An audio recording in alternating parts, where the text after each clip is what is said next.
창세기 8장 1에서 22절 말씀입니다. 8장. 하나님이 노아와 그와 함께 방주에 있는 모든 들짐승과 가축을 기억하사 하나님이 바람을 땅 위에 불게 하시매 물이 줄어들었고 깊음의 샘과 하늘의 창문이 닫히고 하늘에서 비가 그치매 물이 땅에서 물러가고 점점 물러가서 150일 후에 줄어들고 일곱째 달 곧 그 달 11의 날에 방주가 아라랏산에 머물렀으며 물이 점점 줄어들어 열째 달 곧 그 달 초 하룻날에 산들의 봉우리가 보였더라. 사랑하는 형제 여러분, 1월 22일 금요일 새벽 묵상에 오신 것을 환영합니다. 하나님이 전 지구적 대홍수로 악한 세상을 심판하셨습니다. 1절에 하나님이 노아와 그와 함께 방주에 있는 모든 들짐승과 가축을 기억하사 하나님이 바람을 땅 위에 불게 하시며 물이 줄어들었고, 기억하사.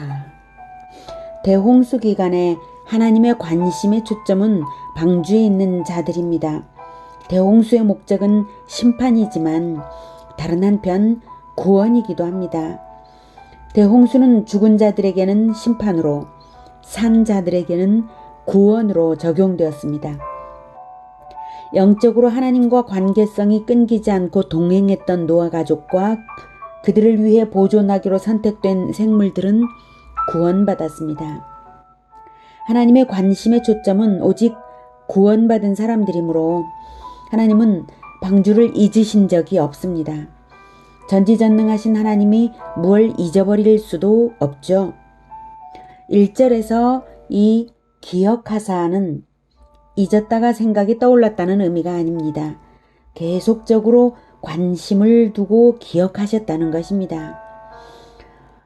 하나님은 천하보다 구원받는 한 생명을 더 귀히 여기시는 분이시니까요. 그 생명들을 위하여 이제 물을 줄어들게 하시는 방법은 강풍을 불게 해서 물을 몰아내신 것입니다. 깊음의 샘과 하늘의 창문이 닫히고 하늘에서 비가 그침에 물이 땅에서 물러가고 점점 물러가서 150일 후에 줄어들고 일곱째 달 곧 그 달 11의 날에 방주가 아라랏산에 머물렀으며 물이 점점 줄어들어 열째 달 곧 그 달 초하룻날에 산들의 봉우리가 보였더라. 비가 쏟아진 기간은 40일이고 지구상에 물이 차 있었던 기간은 150일입니다. 이제 물이 빠지는 데에도 상당한 기간이 필요합니다. 창세기 7장 20절에서는 물이 불어서 15규빗이나 오르니 산들이 잠겼다라고 말합니다. 15규빗은 약 7m입니다. 물은 지구 전체를 덮어서 지구상의 가장 높은 산 꼭대기보다 약 7m 정도 더 높은 수위였기에 살아남을 수 있었던 생물은 물고기 외에는 전혀 없었을 것입니다. 이제 물이 줄어들기 시작하여서 방주가 아라랏산 꼭대기에 걸렸습니다.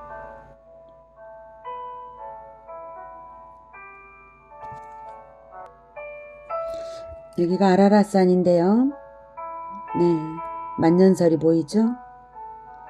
아라랏산은 봉우리가 대아라랏산과 이렇게 소아라랏산이 있습니다.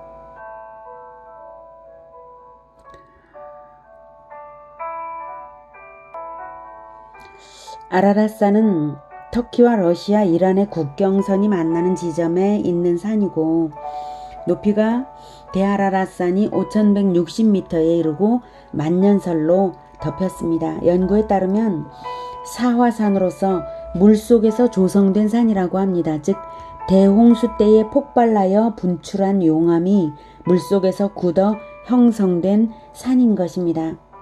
방주는 아라랏산의 상층부 만년설 안에 보존되어 있을 것이라고 추측되고 있습니다.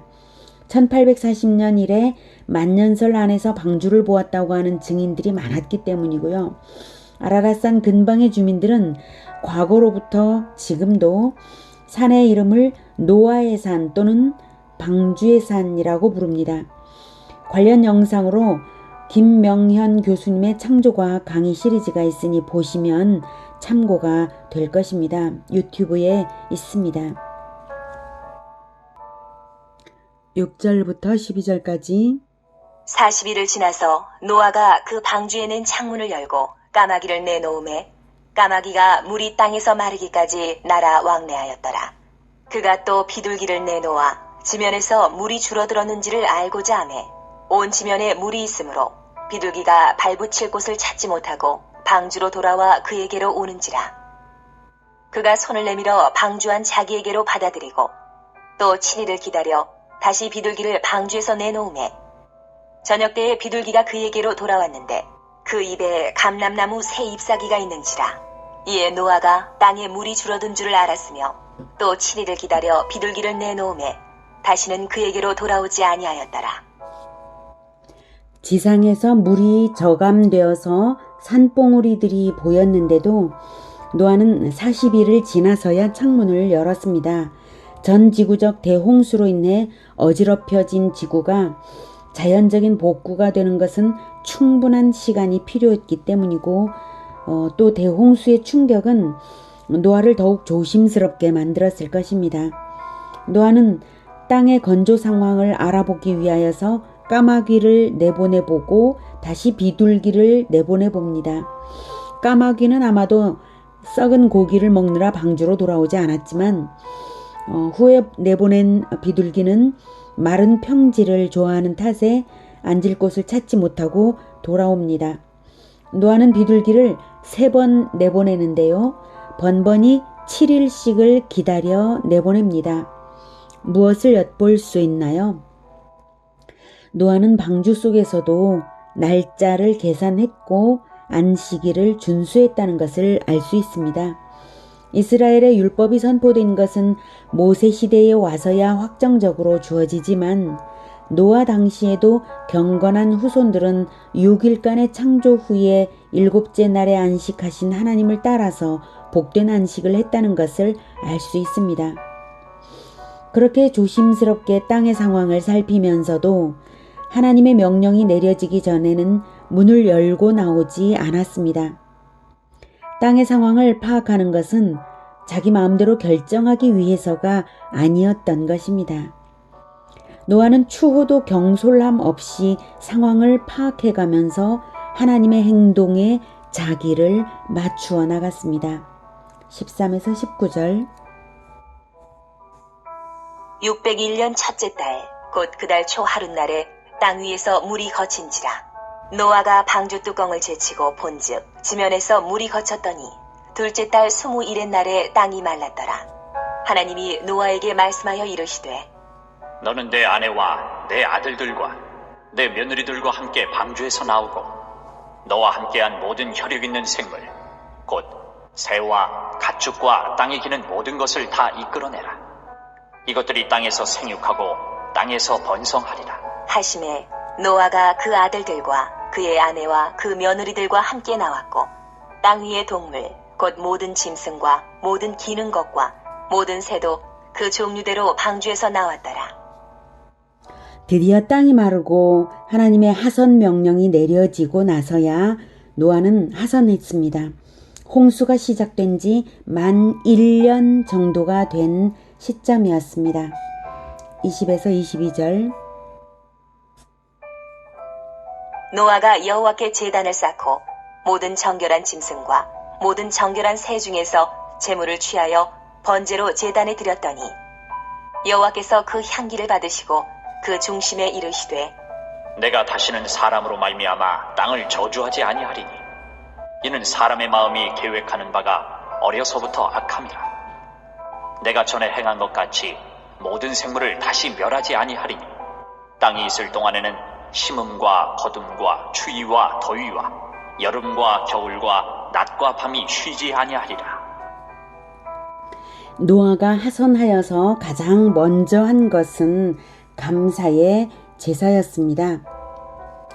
구약의 제사는 에덴에서 범죄자들에게 수치를 덮을 가죽 옷을 만드시기 위하여 하나님께서 짐승을 죽이신 이후에 인류의 죄를 자기 피로 덮을 그리스도를 예표하는 짐승 제사가 시작되었습니다. 구약의 모든 제사는 여자의 후손이 마귀의 머리를 밟을 것을 기다리는 믿음의 의미가 담겨 있습니다. 에덴에서 범죄자들의 수치를 덮을 가죽 옷이 된 그 짐승처럼 여자의 후손 역시 인류를 구원하기 위하여 마귀의 머리를 밟을 때 죽음을 당할 것이 암시되어 있죠. 여자의 후손 언약의 말입니다. 그래서 그리스도를 기다리는 그 언약을 믿는 믿음이 제사에, 구약의 제사에는 담겨 있습니다. 헌제자가 믿음으로 드린다면 말입니다. 하나님은 그 향기를 받으시고 제물의 향기, 노아가 올려드린 그 번제의 향기를 받으시고 중요한 결단을 하셨습니다. 향기를 받으시고, 즉 제물의 향기를 받으시고는 최후의 심판 때까지는 땅을 보존하실 것을 결단하십니다. 네, 향기를 받으시고 다시 모든 생물을 다시 멸하지 아니하리니. 하나님의 마음을 감동시킨 그 향기가 단지 제물이 타는 냄새를 말할까요? 하나님은 그리스도의 보혈의 향기를 받으신 것입니다. 그렇지 않다면 우리는 하나님의 결심의 이유를 이해할 수 없습니다.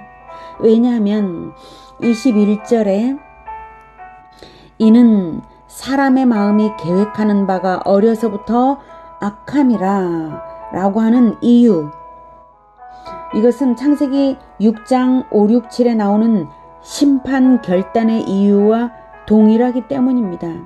이해할 수 없죠. 21절에서는 모든 생물을 다시 멸하지 아니하리라는 심판 유보의 이유와 창세기 6장 5, 6, 7절에 나오는 심판 결단의 이유와 동일합니다. 창세기 6장 5, 6, 7절 여호와께서 사람의 죄악이 세상에 가득함과 그의 마음으로 생각하는 모든 계획이 항상 악할 뿐임을 보시고 땅 위에 사람 지으셨음을 한탄하사 마음에 근심하시고 이르시되 내가 창조한 사람을 내가 지면에서 쓸어버리되 사람으로부터 가축과 기는 것과 공중의 새까지 그리하리니 이는 내가 그것들을 지었음을 한탄함이니라 하시니라. 이렇게 사람의 마음이 계획하는 바가 어려서부터 악하기 때문에 심판을 결단하셨지만 그리스도의 보혈의 제사는 같은 이유인데 같은 이유가 전혀 다른 결과를 결단하게 하였습니다. 하나님은 그리스도의 보혈을 받으시고 그리스도의 보혈의 향기를 받으시고 더욱 오래 참으실 결단을 하셨습니다. 이 지구상에 인류의 죄악이 만연나고 악한 세력이 창궐함에도 아직도 오래 참으시는 이유는, 아직도 노아의 홍수와 같은 대홍수가 없는 이유는 노아 때보다 더 인류가 착하기 때문이 아닙니다. 그 사이에 노아 때의 그 홍수만큼의 그 심판이 인류 역사상 수없이 잊고도 남았을 그 시간을 지금까지 하나님께서는 참으셨습니다. 그 이유는 다만 그리스도의 보혈이 지구를, 인류를 붙잡고 있기 때문입니다. 그리스도의 보혈로 예배하는 자들이 있다는 것은 세상을 위해서 축복입니다. 하나님은 우리의 예배를 받으시면서 우리를 위하여 세상을 함께 보호하시고 보존하십니다. 하나님은 결코 심판을 즐겨 하시는 분이 아니십니다. 심판을 치르는 1년 동안 하나님의 마음이 가장 고통을 겪으셨을 것입니다. 한 생명을 천하보다 귀히 여기시는 하나님이 그 많은 사람들과 창조하신 모든 생명체들을 죽일 수밖에 없었던 것이 얼마나 고통스러우셨겠어요.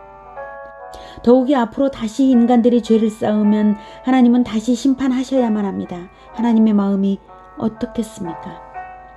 어느 누구도 위로해드리지 못하는 그 통탄의 마음을, 그리스도의 보혈이 그 마음을 알아들인 것입니다.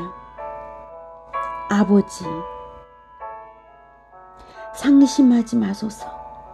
모든 죄인 대신 제가 피 흘려 죽을 테니 제 피를 대신 받으시고 아버지는 심판을 유보하여 주시옵소서. 이 호소가 들리는 듯한 보혈의 제사로 하나님은 노아의 제사를 받으신 것입니다. 아버지 하나님의 마음도 보혈을 흘리는 마음입니다. 자기 아들의 피니까요. 동일한 마음과 실행이기에 위로가 되는 것입니다. 오직 그 아들을, 예수 그리스도가 하나님 아버지를 위로해 드릴 수 있습니다. 노아의 제사에서 노아가 피를 흘린 것은 아니지만 노아의 믿음으로 드리는 바로 그 제물이 예표하는 바 보혈의 향기와 함께 하나님께 올라가서 위로를 받으신 것입니다. 우리의 순종이 노아의 제사처럼 보혈의 향기와 함께 하나님께 올라가기를 바랍니다. 우리의 영혼이 늘 보혈의 은혜를 묵상하고 우리의 언행이 보혈의 향기를 내어서 하나님이 위로받으시는 향기로운 제사가 되기를 축복합니다. 그래서 우리의 삶의 제사로 인하여 우리 이웃들과 이 지역사회가 함께 복받기를 축복합니다. 기도하겠습니다. 하나님, 우리는 심판받아 마땅한 죄인입니다. 그럼에도 불구하고 우리를 아직 심판치 않으시고 유보하여 두신 것은 오직 예수 그리스도의 보혈을 하나님이 받으셨기 때문임을 다시 생각했습니다. 하나님의 아들을 우리에게 내어주신 아버지의 사랑을 우리가 어떻게 다 헤아려 알 수 있을까요? 하나님, 오직 예수 그리스도의 그 보혈의 향기와 같은 성품, 실천, 묵상과 그러한 마음이 우리에게 가득하게 하여 주시옵소서. 성령으로 충만하게 하여서 늘 우리의 삶이 노아가 드린 그 제사처럼 하나님께서 보혈의 향기와 함께 받으시는 아름다운 향기가 될 수 있도록 주님, 우리의 삶을 인도하시고 받아주시옵소서. 예수 그리스도 이름으로 기도드립니다. 아멘. 이어지는 시간은 개인 기도 시간입니다.